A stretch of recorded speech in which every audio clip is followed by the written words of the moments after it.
किया गया है। 30 जून तक नई गाइडलाइन जारी कर दी गई है। स्कूल खोलने पर राज्य सरकार फैसला ले, यानी अगर उन्हें इस दरमियान स्कूल खोलना है तो यह फैसला उत्तर प्रदेश को लेना होगा, यह फैसला बिहार को लेना होगा, यह फैसला आंध्रा को लेना होगा, यह फैसला तेलंगाना को, यानी राज्यों पर निर्भर करता है कि वो स्कूल खोले या ना खोले। ध्यान दीजिएगा, 8 जून से धार्मिक स्थल शर्तों के साथ खुलेंगे, शर्तों के साथ धार्मिक स्थल ओपन हो जाएंगे, यानी भगवान की चौखट पर जाकर आप उनसे दुआ मांग सकेंगे। लेकिन आपको यह ध्यान देना है, शर्तों के साथ वो गाइडलाइन भी भारत समाचार आपको बताएगा। रात 9 बजे से सुबह 5 बजे तक बंदी रहेगी, रात 9 बजे से सुबह 5 बजे तक बंदी रहेगी। आमतौर पर इस समय तक पहले ही बंदी रहती थी। होटल और रेस्टोरेंट खोले जाएंगे। 8 जून से मंदिर, मस्जिद, सिनेमा खुलेंगे। तो सवाल यह है कि लॉकडाउन फिर किस बात का, जब मंदिर भी खुल जाएंगे, मस्जिद भी खुल जाएंगे, सिनेमा भी खुल जाएंगे 8 जून से, तो ये लॉकडाउन जो है वो नाम मात्र का लॉकडाउन है। और हमारे संवाददाता इस वक्त जुड़ रहे हैं बारी बारी से, उनसे पूछते हैं कि जो नई गाइडलाइन है वो क्या कहती है। आवेश उस्मानी सबसे पहले हमारे साथ जुड़े हैं। आवेश उस्मानी, नई गाइडलाइन क्या कह रही है? लगभग बता ये रही है कि 8 जून से सिनेमा हॉल भी खुल जाएंगे। बिल्कुल एक बड़ा फैसला जो मांग राज्यों की तरफ से की जा रही थी कि शॉपिंग मॉल्स को खोल दिया जाए, जो शॉपिंग कॉम्प्लेक्स है उनको खोल दिया जाए और धार्मिक स्थल को खोल दिया जाए। कई राज्यों ने अपने यहाँ नोटिफिकेशन भी जारी कर दिया था और ये कहा है कि हम बस केंद्र सरकार के फैसले का इंतजार है। केंद्र सरकार ने अब शॉपिंग मॉल को खोलने का भी आदेश दे दिया, मगर उसमें खासतौर से जो सोशल डिस्टेंसिंग का ध्यान पहले मार्केट में रखा जाता, उसी तरह से जो नॉर्म्स है उनको पालन करना होगा। इसके अलावा जो धार्मिक स्थल है उनको भी खोलने का आदेश जो है वो केंद्र सरकार ने दिया। अब जो धार्मिक स्थल होंगे वो 8 जून से खोले जाएंगे। इसके अलावा जो पूरा लॉकडाउन है वो 30 जून तक, यानी 1 महीने के लिए पूरी तरह से बढ़ा दिया गया। मतलब भारी छूट इस लॉकडाउन में लॉकडाउन 4 की तरह दी गई है। एक खास बात यह है कि स्कूल खोलने की मांग जो है वो राज्यों की तरफ से की जा रही थी और ये मांग कही जाती थी कि स्कूलों को खोल दिया जाए, क्योंकि पढ़ाई का बहुत ज्यादा नुकसान जो है वो बच्चों का हो रहा है। तो ऐसे में केंद्र सरकार ने राज्य सरकार के ऊपर पूरी तरह से छोड़ दिया है कि वो स्कूलों को और कॉलेजों को और यूनिवर्सिटीज को खोलने को लेकर खुद फैसला करें, वो तय करें कि कब से उनको यूनिवर्सिटी खोलनी है। अगर वो लॉकडाउन 5 के दौरान खोलना चाहते हैं तो, और जो राज्य अगर नहीं खोलना चाहते हैं तो वो ना करें, और जो राज्य खोलना चाहते हैं वो तय करेंगे कब से लॉकडाउन के दौरान जो यूनिवर्सिटी है, कॉलेज है, स्कूल है वो खुलेंगे। और जिस तरह से मार्केट प्लेस खुल रहे थे वैसे खुले रहेंगे। कंटेनमेंट जोन में खासतौर से सख्ती जो है वो बरती जाएगी, रेड जोन में सख्ती करती जाएगी। और जो जोन होंगे वो लॉकडाउन 4 की तरह जो राज्य सरकार है वही डिसाइड करेगी कि लॉकडाउन कैसा होगा, क्योंकि लॉकडाउन 4 में भी केंद्र सरकार ने कहा था कि राज्य सरकारें तय करें कि जोन जो है वो किस तरह के होंगे, चाहे वो रेड जोन हो, ऑरेंज जोन हो, ग्रीन जोन हो और कंटेनमेंट जोन, जहाँ पे सबसे ज्यादा खतरा है कोरोना वायरस आने का। तो ऐसे जोन को जो है अब फिर से राज्य सरकारें तय करेंगी, वही तय करेंगी कि वहाँ पे किस तरह से सख्ती का पालन कराया जाना है। मगर एक बड़ी खबर यह है कि लॉकडाउन 5 घोषणा हो गई है और वो 30 जून तक बढ़ा दिया गया है। सबसे बड़ी रात की बात यह है कि पहली बार लगभग 2 महीने के बाद जो है वो धार्मिक स्थल खोलने की इजाजत जो है वो केंद्र सरकार ने। आवेश, हमारे दर्शक आपके जरिए समझना ये चाहते हैं कि लॉकडाउन 5 जो है वो सबसे बड़ा लॉकडाउन होने वाला है, क्योंकि ये 1 महीने का है। तो 8 जून से जब सब खुल रहा है, मंदिर खुल जा रहे हैं, मस्जिद खुल जा रहे हैं, सिनेमा हॉल, होटल, रेस्टोरेंट, ये सब कुछ खुल जा रहा है, तो इसमें पाबंदियां क्या है, क्या मनाही क्या है? पाबंदियां जो कंटेनमेंट जोन होंगे और जो रेड जोन होंगे उनमें खासतौर से पाबंदियां होंगी। जैसी पाबंदियां लॉकडाउन 2, 3 और 4 में चल जाएगी। जो जिस जोन को रेड जोन या कंटेनमेंट जोन घोषित कर दिया जाएगा वहां से किसी को भी बाहर आने की इजाजत नहीं होगी। वहां पे पूरी तरह से जो लॉकडाउन एक तरह से लागू किया गया, जो उसके गाइडलाइन है, प्रोटोकॉल है, उनको फॉलो किया जाएगा। सबसे बड़ी बात है कि लॉकडाउन 5 मैं आवेश आपके पास आ रहा हूं। संजय सिंह चौहान हमारे साथ जुड़े हुए हैं जो आपको लॉकडाउन 5 के बारे में बताएंगे। ये गाइडलाइन पढ़ के आए हैं। संजय सिंह चौहान, ये 1 महीने का लॉकडाउन है। इस लॉकडाउन में 8 जून से जो मैं देख रहा हूं ब्रेकिंग न्यूज के अकॉर्डिंग सब कुछ तो ओपन हो गया, तो लॉक क्या है?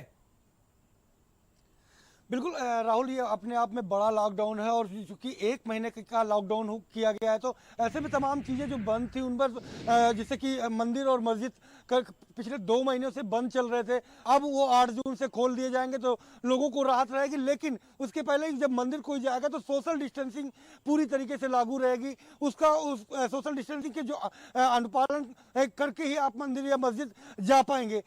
जैसे कि मॉल भी खोले गए हैं या स्कूल खोले जाने की बात की जा रही है, लेकिन राज्य सरकार इसको तय करेगी कि स्कूल खोले जाएं और खोले जाएं तो उसके लिए नियमावली किस तरह की होगी। लेकिन कुल मिलाकर के सोशल डिस्टेंसिंग का पूरा जोर रहेगा कि सोशल डिस्टेंसिंग के साथ साथ आप अपने काम निपटाइए, जो कि काफ़ी लंबे समय से चाहे स्कूल हो, मंदिर हो, मॉल हो, तमाम चीज़ें बंद चल रही थी, जिससे तमाम बिजनेस भी प्रभावित हो रहे थे, लोग परेशान हो रहे थे। तो लोगों को राहत तो जरूर दी गई है, लेकिन कोरोना से सावधानी ही बचाओ, यही इस लॉकडाउन में पूरी तरीके से केंद्रित रहे।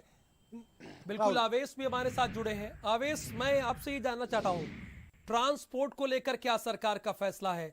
सब कुछ राज्य सरकार पर ही छोड़ दिया गया है या उन्होंने भी कोई गाइडलाइन दी है? जैसे कि मैं मेट्रो की बात कर रहा हूँ, मैं बसेस की बात कर रहा हूँ, ओला उबर कैब, इन सारी चीजों की बात कर रहा हूँ। फिलहाल अभी ओला उबर कैब को लेकर कोई डिसीजन जो है वो केंद्र सरकार की तरफ से नहीं लिया है।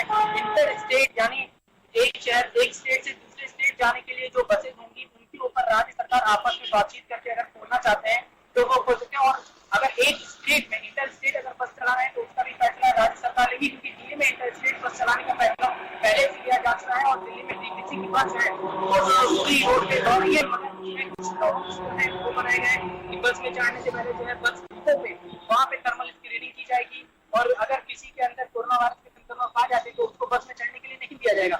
इसके अलावा एक बस में 20 से ज्यादा लोग जो है वो सफर नहीं करते थे। सिर्फ 20 लोगों को दिल्ली की डीटीसी बसों में सफर करने की इजाजत है।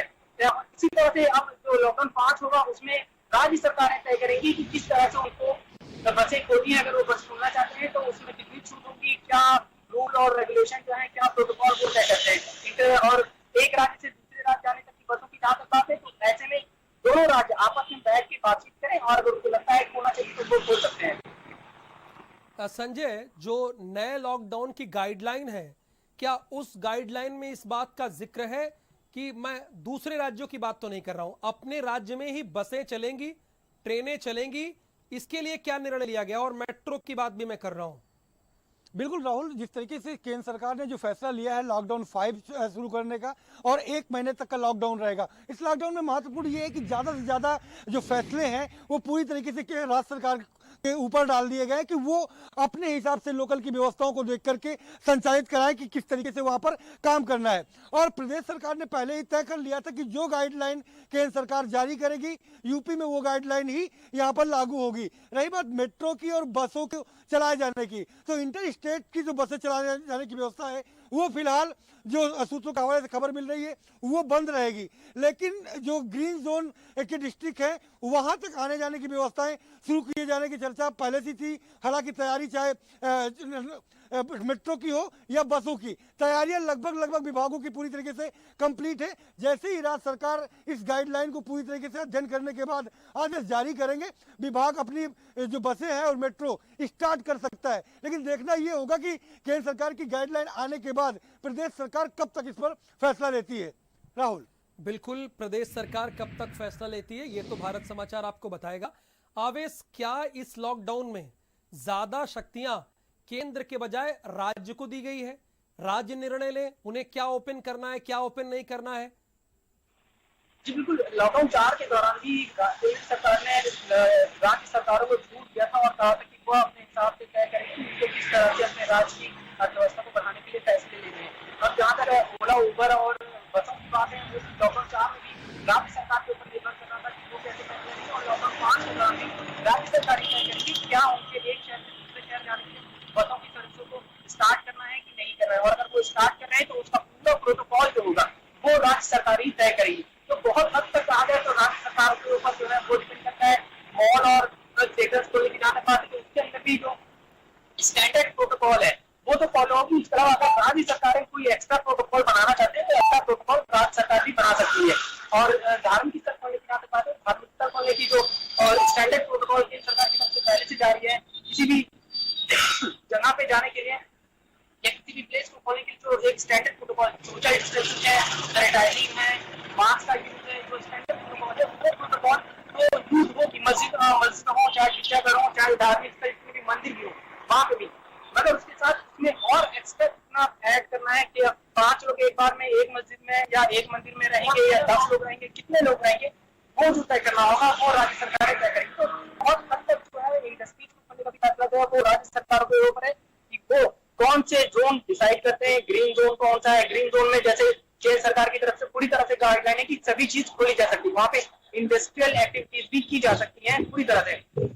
तो राज्य जो है लॉकडाउन 4 के दौरान भी राज्य ने तय किया था कि उनके कौन से शहर जो है वो ग्रीन जोन है, वहां पे उन्होंने छूट दिया था। और अब क्योंकि लॉकडाउन 4 था वो काफी लंबा होता था, तो हो सकता है कि वहां पे कोरोना के केस जहाँ पे आ रहे हो वहां ना आए हो, तो ऐसे में कुछ नए शहर जो है वो ग्रीन जोन में आए होंगे। तो वहां पे भी जो राज्य सरकार है वो अपने हिसाब से फैसला ले सकती है कि किस तरह से वहां पे छूट देनी है। ग्रीन जोन रहेगा, ग्रीन जोन में जो स्टैंडर्ड प्रोटोकॉल केंद्र सरकार की तरफ से बनाया गया है वो प्रोटोकॉल फॉलो किया जाना होगा। इसके अलावा ऑरेंज जोन और ग्रीन जोन में जो केंद्र सरकार की तरफ से प्रोटोकॉल है वो फॉलो होगा। मगर आवेश बता ये रहे हैं कि केंद्र सरकार ने सब कुछ राज्य सरकार पर छोड़ दिया है और लॉकडाउन 5 में तो सब कुछ ओपन है, चूंकि स्कूल भी आप खोल सकते हैं, सिनेमा हॉल भी 8 जून से, ये होटल रेस्टोरेंट बचा क्या, ट्रांसपोर्ट को लेकर बहुत हद तक कुछ चीजें क्लियर नहीं हो पा रही हैं। मैं ये जानना चाह रहा हूं, एक जिले से जैसे दूसरे जिले जा रहे हैं अपने ही प्रदेश में, क्या इसके लिए भी रोडवेज की सेवाएं चलने शुरू हो जाएंगी? बिल्कुल राहुल, तैयारियां पूरी थी, कंप्लीट कर ली गई हैं, केवल निर्देश का इंतजार है कि सरकार निर्देश कब देती है। लॉकडाउन 5 में जिस तरीके से केंद्र सरकार ने जो गेंद राज्य सरकारों के हाथ पे डाली है और जो निर्देश जारी किए गए हैं उस पर बस केवल और केवल यही कहा जा सकता है कि मास्क और सोशल डिस्टेंसिंग के साथ आप अपने काम जो रूटीन के थे वो निपटाना शुरू कर सकते हैं। इतनी छूट दी गई है कि बंद कुछ भी नहीं है, लेकिन एहतियात पूरे आपको ये बरतने होंगे कि सोशल डिस्टेंसिंग का जो निर्देश है वो पालन करेंगे आप, और मास्क तो कंपलसरी कर दिया गया है। रही बात दूसरे शहरों को जाने की, तो निजी वाहनों के साथ अभी भी लोग आ जा रहे हैं। ट्रांसपोर्टिंग शुरू होती है तो जो बस है वो शुरू की जाएंगी, और मेट्रो अगर स्टार्ट होता है तो उस पर भी सोशल डिस्टेंसिंग की व्यवस्था को पूरी तरीके से लागू किया जाएगा। जिस तरीके से मजदूरों को 31 मजदूरों को भेजा जा रहा है, ऐसे ही व्यवस्थाएं लागू की जा सकती है। हालांकि केंद्र सरकार की गाइडलाइन के बाद अभी प्रदेश सरकार इस पर अपनी गाइडलाइन जारी करेगी कि किस तरीके से क्या क्या व्यवस्थाएं लागू की जाएंगी, उसका सोशल डिस्टेंसिंग का पालन किस तरीके से किया जाएगा। राहुल। बिल्कुल संजय, आवेश नाइट कर्फ्यू जारी रहेगा। अगर एक प्रकार से देखें, जो गाइडलाइन मैंने अभी फौरी तौर पे पढ़ा है उसमें रात 9 बजे से सुबह 5 बजे तक किसी तरह की कोई गतिविधि का संचालन नहीं होगा, जैसे लॉकडाउन के पहले हुआ करता था। बाकी सब कुछ तो अनलॉक हो गया है, यानी ओपन।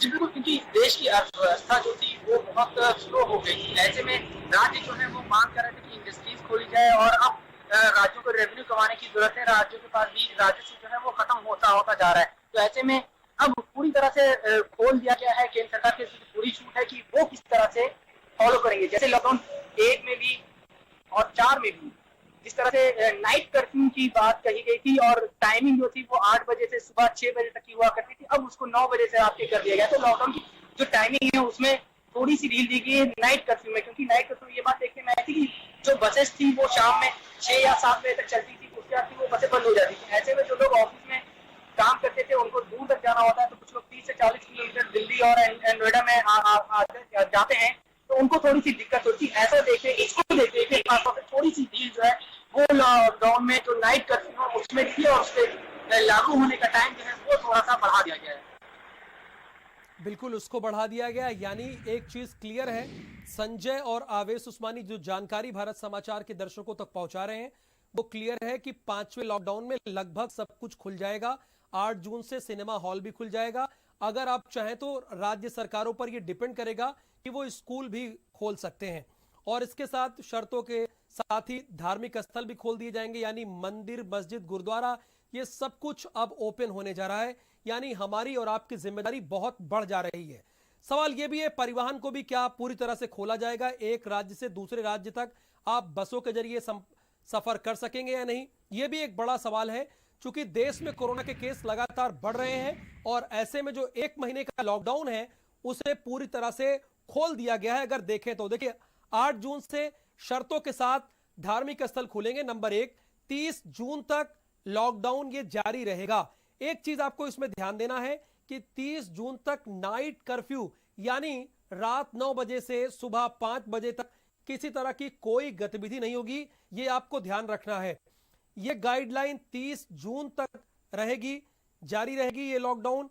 और ये लॉकडाउन बाकी के 4 लॉकडाउनों से बहुत हद तक ओपन है, यानी इसमें जो कुछ चीजें 1, 2, 3, 4 में बंद थी वो खोली जा रही हैं। चूंकि आवेश इस बात को बता रहे हैं, और आवेश क्या, लगभग भारत सरकार ने भी ये बताया कि हमारी अर्थव्यवस्था पूरी तरह से पटरी से उतर गई है, इसलिए हमें यह निर्णय लेना पड़ रहा है। 8 जून से शर्तों के साथ धार्मिक स्थल भी खुलेंगे, यानी आप मंदिर भी जा सकेंगे, मस्जिद भी जा सकेंगे, गुरुद्वारे भी जा सकेंगे, चर्च भी जा सकेंगे, या जो जिस धार्मिक स्थल को मानता है वहां जा सकेगा। संजय सिंह चौहान हमारे साथ लगातार जुड़े हुए हैं। संजय, इस लॉकडाउन 5 में क्या नया है दूसरों के मुकाबले, दूसरे लॉकडाउन के मुकाबले? बिल्कुल राहुल, मैं बताऊं कि लॉकडाउन 1, 2, 3, 4 ये चारों अपने आप में नए थे। और पहले में जिस तरीके से सख्ती थी, उसके बाद फिर थोड़ी सी ढील आई, और लगातार जो ढील रही वो पांचों में एकदम से पूरी तरीके से अब जिम्मेदारी राज्य सरकारों के साथ साथ आम नागरिक की बढ़ गई है। क्योंकि सोशल डिस्टेंसिंग के जरिए आप जिस तरीके से जागरूक रहेंगे, उतना ही इस कोरोना की महामारी से आप बच पाएंगे। चाहे आप मंदिर जा रहे हैं, मस्जिद जा रहे हैं, या सिनेमा हॉल जा रहे हो, या पार्क जा रहे हैं, या स्कूल जा रहे हैं, सबसे बड़ी जिम्मेदारी अब लोगों की हो गई है। क्योंकि जिस तरीके से लॉकडाउन पहले किया गया था, लोगों को बताया गया कि आप किस सोशल डिस्टेंसिंग से ही बच पाएंगे। तो अब पांचों में ये देखना होगा, राज्य सरकार की जो है मुश्किलें अब इसलिए बढ़ेंगी कि उस लॉकडाउन जो 5वां शुरू किया गया है, उस पर सोशल डिस्टेंसिंग कहां पर मेंटेन करवा पाती है। क्योंकि आम लोग अभी भी उतनी जिम्मेदारी के साथ जिम्मेदारी नहीं उठा रहे हैं जितनी कि इस कोरोना में जरूरत है। तो ऐसे में कहां पर सोशल डिस्टेंसिंग को मेंटेन कराएंगे। मास्क इंपॉर्टेंट कर दिया गया है, उस पर जब तक सख्त कार्रवाई नहीं होगी, लोग उस पर एहतियात नहीं बरतेंगे। ये तमाम जो जिम्मेदारियां हैं वो सरकार की बढ़ गई हैं। देखना ये होगा कि केंद्र सरकार के लॉकडाउन 5 की घोषणा करने के बाद अब राज्य सरकार इसे कैसे लागू करती है। राहुल, आवेश उस्मानी, जो मैं गाइडलाइन देख रहा हूं और पढ़ रहा हूं, उसमें गृह मंत्रालय के नए निर्देश में यह बहुत हद तक क्लियर है कि एक राज्य से दूसरे राज्यों पर यानी जाने पर जो पाबंदी थी, उस पाबंदी को हटा ली गई है। यह भी एक बड़ी खबर है। जी बिल्कुल, एक राज्य से दूसरे राज्य में जो जाने की पाबंदी थी वो लॉकडाउन 4 के दौरान ही ये हटा ली गई थी। और ये कहा गया था कि राज्य जो है वो डिसाइड करें कि अब उनको आगे क्या एक राज्य से दूसरे राज्य जो है वो आना की इजाजत दी जाती है या नहीं। क्योंकि दिल्ली की अगर बात करें तो दिल्ली एनसीआर, नोएडा हो गया, गुड़गांव हो गया, फरीदाबाद हो गया, गाजियाबाद हो गया, ये ऐसे शहर है 4-5 इलाके एनसीआर के जहाँ पे लोग डेली अप डाउन जो है वो सुबह शाम ऑफिस के लिए करते हैं। और रोज हमें देखने को मिल रहा था कि नई गाइडलाइन आती थी और बॉर्डर जो है वो राज्यों के सील कर दिए जाते थे, या फिर शहरों के बॉर्डर जो है वो सील कर दिए थे। तो उसको देखते हुए केंद्र सरकार ने एक बार फिर से ये बात क्लियरफाई की है कि राज्य डिसाइड करेंगे कि एक राज्य से दूसरे राज्य जो है वो आना है या नहीं है, और केंद्र सरकार की तरफ से पूरी छूट है एक राज्य से दूसरे राज्य जाने की। मैं गाइडलाइन पढ़ रहा था, उसमें देख रहा हूँ कि 3 फेज जो है वो बनाए गए हैं। 8 जून से जो फेज होगा वो स्टार्ट होगा। पहले फेज में मंदिर, मस्जिद, गिरजाघर यानी धार्मिक स्थलों को खोलने की इजाजत दी है, मगर सोशल डिस्टेंसिंग और जो प्रोटोकॉल केंद्र सरकार की तरफ से है उसका फॉलो किया जाएगा। सिनेमा हॉल खोलने की इजाजत दी गई है। इसके अलावा जो मेट्रो की बात हम लोग कर रहे हैं वो फेज 3 में ये बात लिखी हुई है कि फेज 3 में मेट्रो, इंटरनेशनल एयरलाइंस और जो इंटरनेशनल दूसरी चीजें होंगी। चलिए, विस्तार से आपने बताया आवेश उस्मानी और संजय सिंह चौहान। लगभग लॉकडाउन 5 में सब कुछ ओपन हो गया है।